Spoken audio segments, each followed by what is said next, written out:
네, 편집 없는 날선 토크의 진술 라이브 썰전 시간입니다. 김종배 시사평론가, 이동관 전 청와대 홍보수석 나와 있습니다. 두 분 어서 오세요.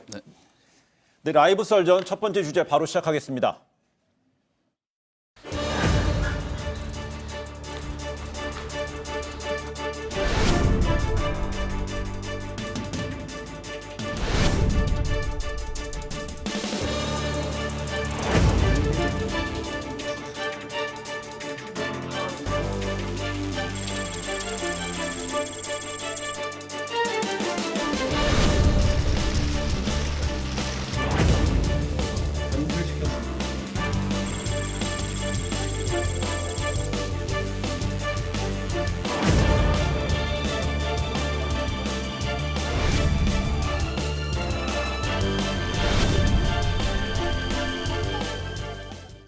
네, 내년 4.15 총선이 6개월여 앞으로 다가오면서 정치권이 꿈틀거리고 있습니다. 민주당이 먼저 움직임을 시작한 것 같습니다. 현역 의원들을 상대로 불출마 의향서를 접수 중인 것에 이어서 의원을 겸직 중인 현역 장관들의 불출마 이야기도 그 이야기가 이어지다 오늘 일제히 보도가 많이 됐어요.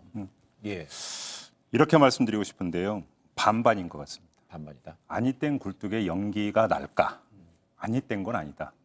연기가 나는 거 맞는데 예. 이게 반이고 연기가 솔솔 나는데 예. 모락모락 난다고 보도한 게 반이다. 그러니까 실체보다 좀 부풀려져 있는 부분은 있다.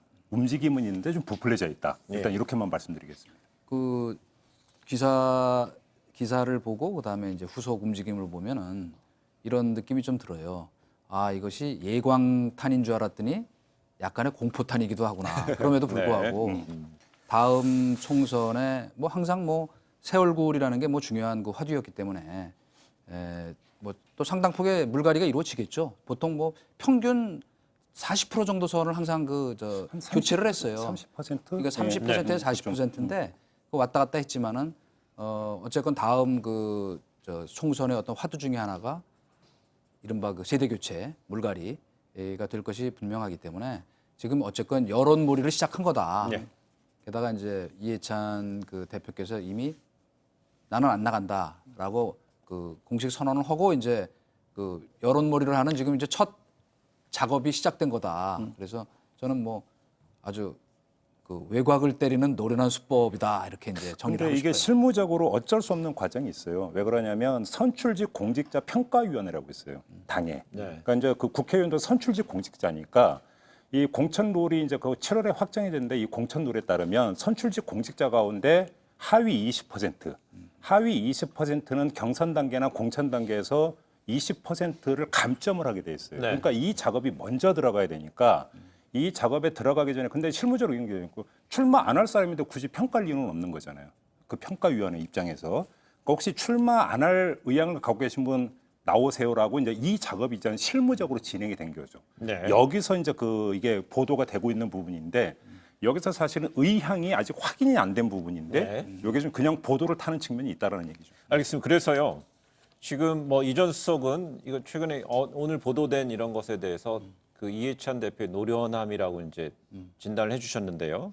이 보면 어떻게 투트랙인 것 같습니다. 하나는 현역 의원, 장관을 하는 현역 의원들에 대해서도 이야기가 나왔고요. 또 한쪽은 문 대통령의 핵심 측근으로 불리는 사람들입니다. 양정철 민주연구원장하고 백원우 전 민정비서관도 불출마를 얘기가 나오고 있는데 결국은 이 두 사람의 불출마 선언이요. 대통령의 복심이라고 불리는 인물도 들어있고요. 이런 게 영향이 적지만은 않지 않을까요? 상당히 크다고 봐야죠. 왜냐하면 그동안에도 지금 청와대 행정관, 비서관 출신들 한 40여 명이 지금 자천타천 내년 선거 출마를 위해서 여의도에 지금 이제 들어와 있다. 그래서 심지어 여의도 출장소냐 이런 얘기도 나오고 우리 특히 양정철 민주연구원장은 무슨 여의도 출장소장이냐 이런 얘기까지 나오고 그랬으니까 그런 논란을 일단 불식시켜서 속된 말로 얘기하면 패거리 정치 청와대 중심으로 하겠다는 거냐는 비판도 차단하고 그다음에 아까 이제 중진 얘기 잠깐 용태 얘기 나왔지만은 사실은 자리를 비워줘야 새로 들어올 거 아닙니까? 게다가 지금 우리가 가장 이 초미의 현안이 되고 있는 바로 연동형 비례대표제가 만약에 패스트트랙이 통과가 되면은 지역구 253석에서 28석이 줄어서 225석으로 줄이는 이게 정말 지난한 일이거든요. 네.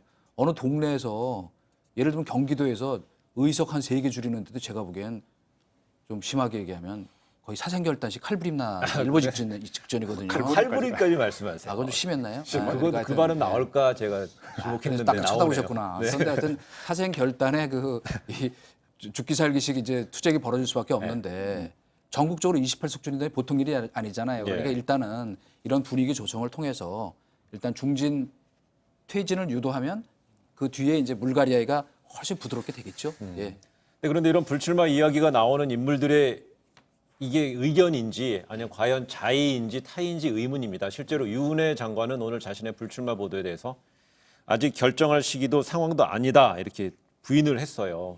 결국 노련한 뭐 이게 제가 좀 알아본 바에 따르면 유은혜 장관뿐이니까 이제 실명으로 보도가 됐던 네. 불출마 의사를 밝혔다라고 하는 여러 사람을 종합해 실명은 이야기를 하지 않겠는데요. 네. 제가 좀 알아본 바에는 불출마 의사를 명확하게 전달이 되지 않았는데도 불구하고 네. 밝히지 않았음에도 불구하고 명단에 들어간 경우 이런 게 있는데 그러면 이게 오보냐 그렇게 보기 힘든 게 뭐냐면 네. 이런 부분이 있어요. 지금 예를 들어서 아주 각축을 벌이고 있는 특정 지역구가 하나가 있어요. 어딘지는 말씀 안 드리는데 공천만 받으면 거의 당선된다고 보는 지역구가 있는데 그 광역도로는 어느 쪽입니까? 서울입니다. 서울이고요. 예를 들어서 네. 근데 만약에 여기에 내가 공천을 받을 수 있으면 나가겠다. 예. 근데 여기가 아니면 불출마할 수도 있다. 이런 류의 그러니까 한 발만 걸치고 있는 경우도 여러 건이 있는 것으로. 그래서 제가 약간 이게 좀 그러니까 너무 약간 반부 정도 앞서 나가면서 과정된 부분도 있다라는 게 불출마를 확정이 되지 않고 여기라면 그래도 한번 해볼 만한데라고 하는 마지막 미련이 남아있는 케이스가 여러 건이 있다라는 거예요. 이런 상태에서 불출마 의향서까지 제출한 것으로 지금 보도가 되는 부분이 약간 과한 부분이 있다라는 것이고 유은혜 장관 같은 경우는 물론 지역구 의원이기 때문에 지금 제가 말씀드린 거하고는 상관이 없는 네. 거지만 본인이 분명히 나는 그런 의사를 밝힌 바가 없는데 끼어져 있다. 이런 데 있어서는 근데 이게 이제 당 대변인 얘기하고 좀 다른 거거든요. 당 대변인 같은 경우는 거의 불출마 쪽으로 이제 가닥을 잡은 것처럼 기자들 앞에서 이야기까지 됐었으니까 이게 의사소통이 잘못된 거냐 아니면 일종하게 띄운 것이냐 이건 좀 확인이 필요한 부분이 있죠. 근데 총선이 몇 개월 남은 상태에 이미 불출마 쪽으로 나는 불출마할 거예요라고 하면 벌써부터 소위 말해서 정권의 레임덕처럼 지역구에서 레임덕도 있는 거 아닌가 싶기도 한데요. 이와 관련해서 이 주목받고 있는 사진이 하나 있습니다. 민주당 한 중진 의원이 받은 그 문자 메시지 사진입니다. 이 공천 관련한 이야기 중에 이해찬 대표를 이 분노 조절이 안 되는 사람이라면서 이 대표가 명분을 만들어 이 감정을 앞세울 수 있으니 주의해야 한다 이런 얘기가 나왔습니다. 이 사진이 혹시 현재 민주당 내 내부 분위기가 이 한 컷에 담겼다라고 본다면 과한 해석일까요? 저는 이제 지금 문자 메시지 중에 바로 그 분노 조절이 안 되는 사람이다 이런 표현이 이제 있어서 상당히 이제 이게 무슨 말인가 상당히 주목이 됐는데 저는 이분이 요새 이제 좀 거친 막말을 하시긴 하죠. 이 발언록이 하도 많아서 제가 일일이 소개 안 하겠습니다만은 근데 그럼에도 불구하고 과거 이른바 DJ 당선에 기여할 때부터 정책통으로서 기획통으로서 말하자면 지금 한 번, 두 번, 세 번째 말하자면 정권 만들어내는데 주축 역할을 하신 분이잖아요. 그렇기 때문에 상당히 깊은 계산을 갖고 있을 것이다. 저는 이렇게 봅니다. 그래서 이 겉으로는 분노 조절이 좀 안 되거나 감정적으로 보일지 모르지만 어제 오늘 나온 일련의 지금 제가 아까 예광탄이라는 얘기를 한 것은 뭐냐면 공포탄이기도 하고 예광탄이기도 하다는 거는 절반의 진실을 담고 있어요. 아까 우리 김평론가 얘기하신 것처럼. 그러나 내부적으로는 저는 이미 준비를 다 했다. 왜냐, 벌써 이 얘기 나온 게 봄부터였거든요.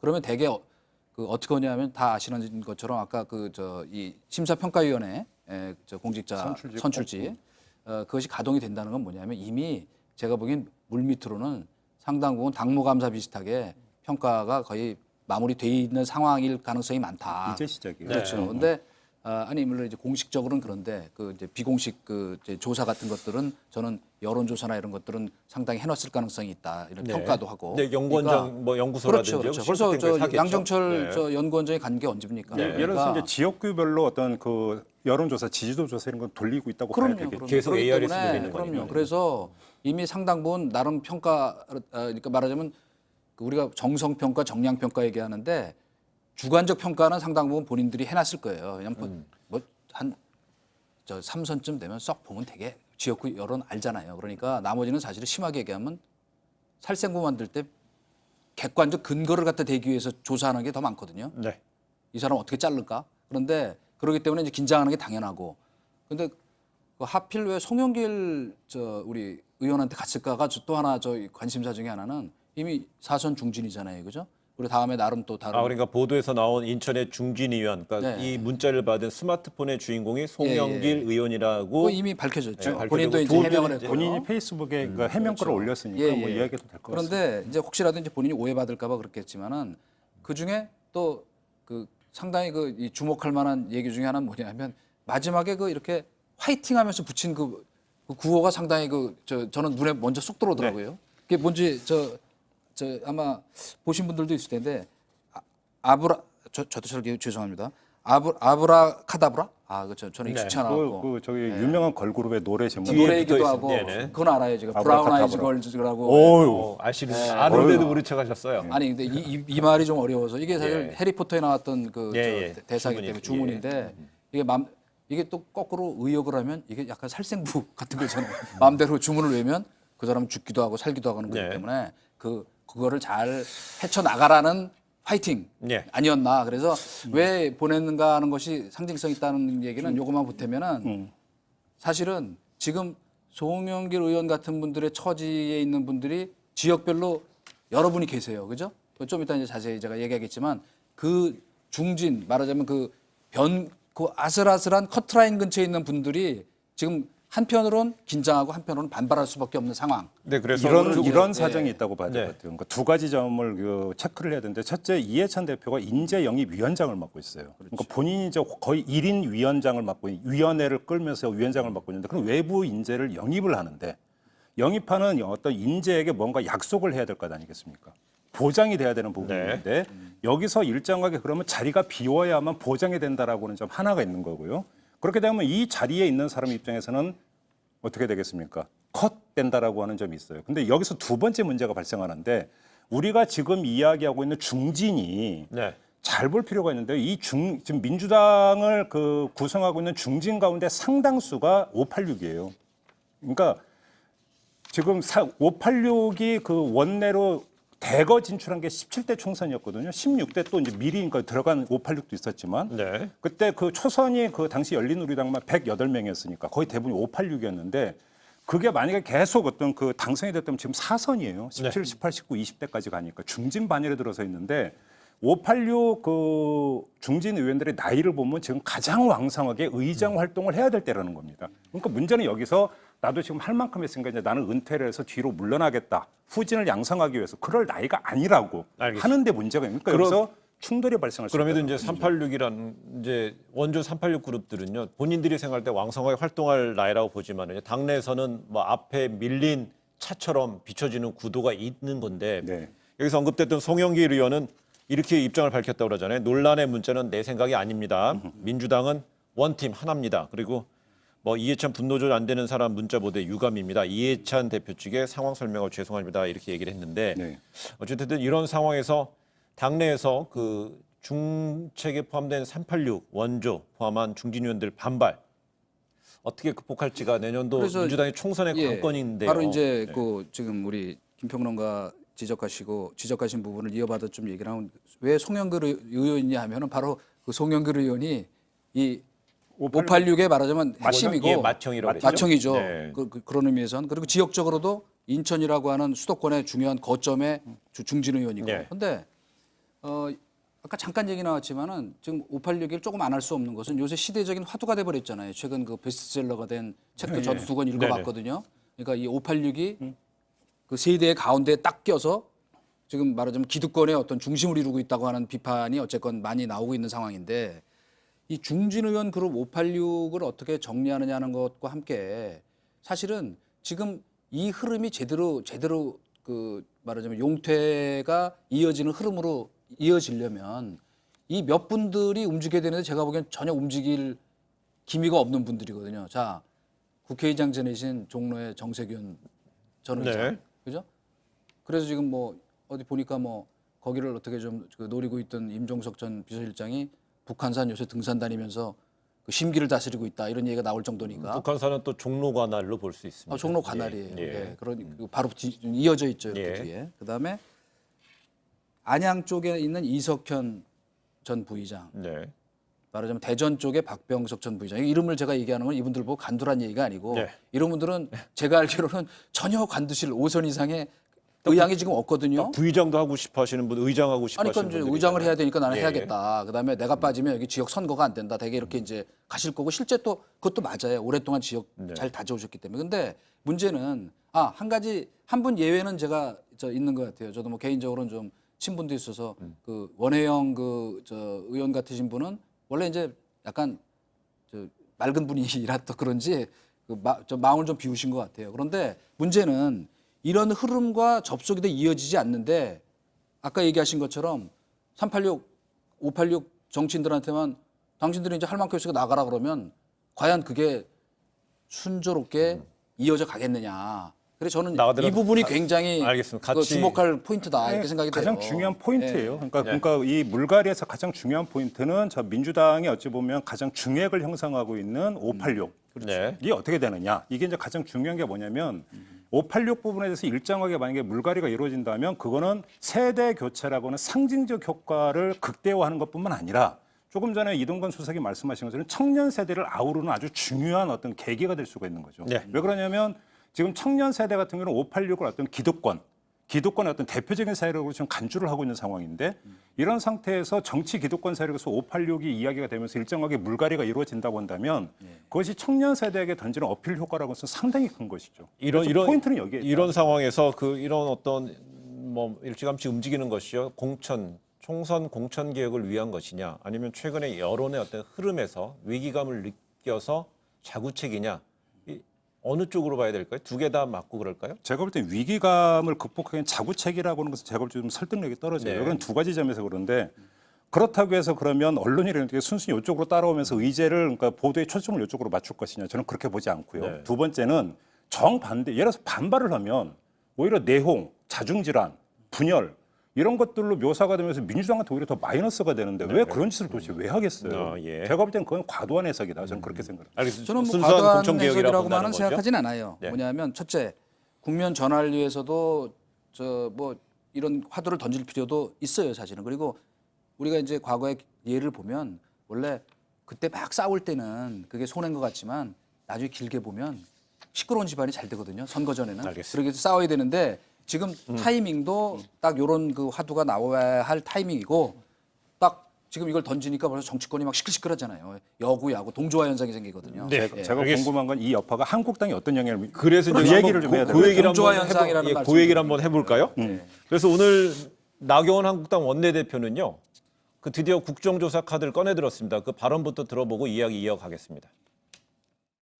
일국의 법무부 장관이 검찰에 불려다니고 수사를 받는 그 가당치 않은 꼴을 우리 국민들한테 보여주는 것은 정말 국민에 대한 희롱이라고 생각합니다. 저희 당을 중심으로 해서 야당은 조속한 논의를 거쳐서 오늘 내일 중에 국정조사 요구서를 제출할 거라는 말씀을 드립니다. 근데 보면은요, 한국당은 지난 7월에 초안이 나온 공천룰을 보게 되면은 아직까지 그 초안을 보게 되면 현역인 50% 물갈이라는 어떻게 보면 민주당보다 더 파격적인 내용을 내놨는데 그 뒤로 내부 동의가 없는지 아직까지 약간 좀 움직임이 없어요. 근데 이런 가운데 이른바 조국 대전에 모든 화력을 집중하고 있습니다. 어떨까요? 지금 당분간 그 짧은 단기 국면에서는 조국 대전에 그 올인할 수밖에 없는 상황인 건 맞아요. 그러니까 지금 더구나 이제 방금 얘기하신 뭐 오늘 또 약간 막말하셔갖고 또 화두에도 오르셨더라고. 신상진 신정치 특별위원장인가 뭐 그분이 예. 그 50% 물갈이 그러니까 신인에게 50% 가점을 주자는 획기적 안을 내셨는데 그 현실성의 문제를 떠나서 뭐 당내에서 당장 큰 반발이 부딪혔고 저는 그 50% 안도 아니었지만은 그 뒤에 숨어 있는 말하면 탈당 경력 있는 사람은 30% 감점하겠다는 게 사실은 더 그게 핵심이죠. 비수였는데 네. 그게 핵심이죠. 여기에 대해서 이제 복당파들이 일제히 반발하는 바람에 이게 수면 아래로 쑥 들어가 버렸죠. 그러나 그렇죠. 저는 이건 언제든지 다시 발화할 수 있는 희화산이라고 생각을 하고 지금 우리가 계속 얘기하지만은 이 자유한국당이 지금 안고 있는 최대의 고민 중에 하나는 바로 박근혜 대통령과의 관계를 어떻게 설정하느냐가 제일 지금 난제이기 때문에 그때까지는 공천 문제도 본격적으로 가기 어려운 상황이니 지금 이 국면에서는 조국 대전에 몰입하면서 공동의 적을 지금 만들어갖고 하는 수밖에 없죠. 그리고 거기에다가 예. 추가로 할 게 이런 게 있어요. 그러니까 지금 말씀을 잘해주셨는데 지금 이 한국당 복잡해요. 그러니까 뇌관이 예. 탈당, 그다음에 공천불복 이랬던 전력이 있는 사람에 대해서 감점을 30%를 주게 돼 있어요. 네. 근데 이렇게 돼버리면은 바른정당으로 갔다가 돌아온 사람 30명 가까이 되고 거기다가 또 이제 또 그 징계받았던 막말 때문에 징계받은 여러 명이 있거든요. 그럼 이들 어떻게 할 것이냐? 5.18 발언도 있고. 예를 들어서 이거에 대해서 방법은요. 제가 볼 때는 황교안 대표가 강력한 어떤 대표의 권한으로 조선시대적인 권도, 법도를 넘어서는 권도, 임금의 어떤 비상 권한이라고 할 수 있는. 비상대권. 그렇죠. 이걸로 해서 이거는 그때 그 탄핵으로 인한 어떤 탈당과 복당은 예외로 한다라고는 선언이 있어야 돼요. 대표의 권한으로서. 이렇게 하면서 탕평으로 가야 되는데 문제는 황교안 대표는 지금 그 정도의 힘이 없고 오히려 공천컷 이전에 대표 컷을 염려를 해야 되는 처지에 있어요. 무슨 이야기냐면 조국 대전에서 이기느냐 지느냐라고 하는 게 대표 컷에서 벗어나 가지고 대표의 권한을 강화하느냐 네. 아니면 자기가 먼저 컷 당하느냐라는 갈림길이 되는 거거든요. 그렇기 때문에 조국 대전을 어떻게든지 간에 타고 넘어야만 되는 네. 먼저 이 산을 넘어야만 그 다음에 공천 갈등을 제압할 수 있는 힘이 생긴다. 그러니까 사실은 공천룰을 지금 갖고 이야기할 계제가 황교안 대표 입장에서는 아닌 거죠. 그래서 그런지 조국 대전에 모든 원내 뭐 당 지도부들이 모두 올인하는 느낌인데 그렇다면 결국 공천 개혁보다는 그 당 지도부에 대한 충성 경쟁이 흐르는 게 아니냐라는 우려. 오늘 단적으로 오늘 국회에서 있었던 일을 가지고 또 연결시키는 시각도 있습니다. 그러나 저는 이제 뭐 꼭 그렇게만 보지는 않습니다만은 제가 왜 아까 지금 당분간 단기 국면이라고 얘기했냐면 지금은 사실은 이 자유한국당의 내부 사정이 무슨 공천 물갈이 얘기를 꺼낼 상황이 주관적으로 객관적으로 아니거든요. 그러니까 그런 가운데 사실 이 부분을 저희가 뭐 좀 주목해 봐야 되는데 어쨌건 어제 오늘 일제히 나온 여론조사에서 지금 문재인 대통령 국정수행 지지율이 42% 선으로 두 군데가 똑같이 나왔잖아요. 그거는 사실은 제가 보기엔 이 황색등이 켜졌다 이렇게 얘기해도 과언이 아니거든요. 사실은 그 당의 지지율 못지않게 대통령의 지지율이 총선에 미치는 영향이 굉장히 큽니다. 그래서 한 40% 선에서 총선을 치르면요. 그래도 뭐 비교적 여당의 약승. 왜냐하면 우리가 저희 이렇게 얘기하잖아요. 대통령 선거는 미래지향적인 투표를 한다는 거예요. 네. 앞으로 나라 잘 다스릴 사람. 근데 중간에 이루어지는 총선이나 지방선거는 회고적 투표를 하게 돼 있다고. 그러니까 지금까지 잘했나 못했나. 그러니까 거꾸로 보면 지금 자유한국당 입장에서는 내분의 요소도 제거할 뿐 아니고 지금은 조국 대전을 계속 끌고 감으로써 대통령 지지율을 떨어뜨리고 사실은 여당의 동력을 떨어뜨리는 게 어떻게 보면 당분간은 가장 득책일 수밖에 없는데 문제는 이제 언제까지 갈 수가 없기 때문에 지금 이제 우리 상당히 보니까 야당에 대해서도 애정이 많으시더라고. 근데 할 수가 없기 때문에 대한민국 전체 정치의 발전을 그렇죠. 없기 때문에 좋습니다. 이제는 너무 좋은 얘기했네. 늦어도 연말 안에는 이 결판을 내야 되거든요. 그러니까 이제 고민이 이제 점점 커지겠죠. 이걸 어떻게 알겠습니다. 이제 네. 물갈이 할 것인가. 좀 전에 여론조사는 뭐 정리할 것인가. 최근에 여론조사에 관련해서는 이 보통 여론조사 방식이 있는데 여론조사는 ARS였고요. 또 응답률이 3% 수준이었기 때문에 그 어떤 신뢰도 부분은 뭐 그러긴 95에 하지만. 플러스 마이너스 3.1% 포인트라고 했으나 봐야 될 것 같고요. 그리고 또한 전에 이전 수석이 연말이라는 어떤 시점을 얘기했는데요. 지금 많은 일부의 시각은 서울 성모병원으로 돌리는 분들도 있는데요. 어제 수술을 마쳤고 대략 병원 측에서는 3개월까지 입원 재활이라는 3개월을 얘기했습니다. 그렇다면 지금부터 3개월이면 10, 11, 12, 12월 말까지거든요. 네.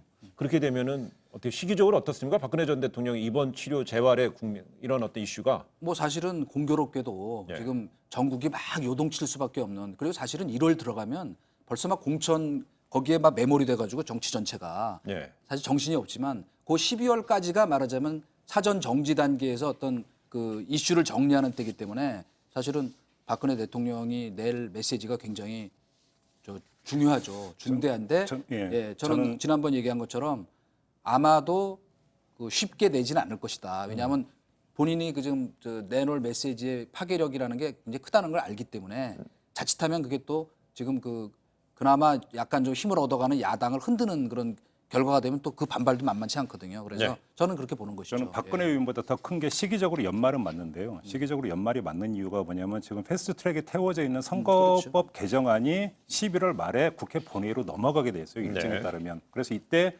자 그러면 국회에서 그럼 처리가 되느냐 안 되느냐. 처리가 된다면 이제 완전히 판이 바뀌게 되는 것이니까 이때부터 이제 주판을 튕기기 시작하는 것이기 때문에 연말이 상당히 경랑이 될 가능성은 거의 100%라고 봐도 될 것 같아요. 알겠습니다. 의석수가 당장 지역구 의석수가 28석이죠. 28석 줄어들고요. 또 이런 문제가 있기 때문에 또 그다음 개혁 공천의 문제 이슈, 뭐 여러 가지 이슈가 그 요인이 작용할 것 같습니다. 이번 첫 번째 주제에서 오랜만에 한번 해볼까요? 두 분 한마디 정리하는 코너, 김평론가.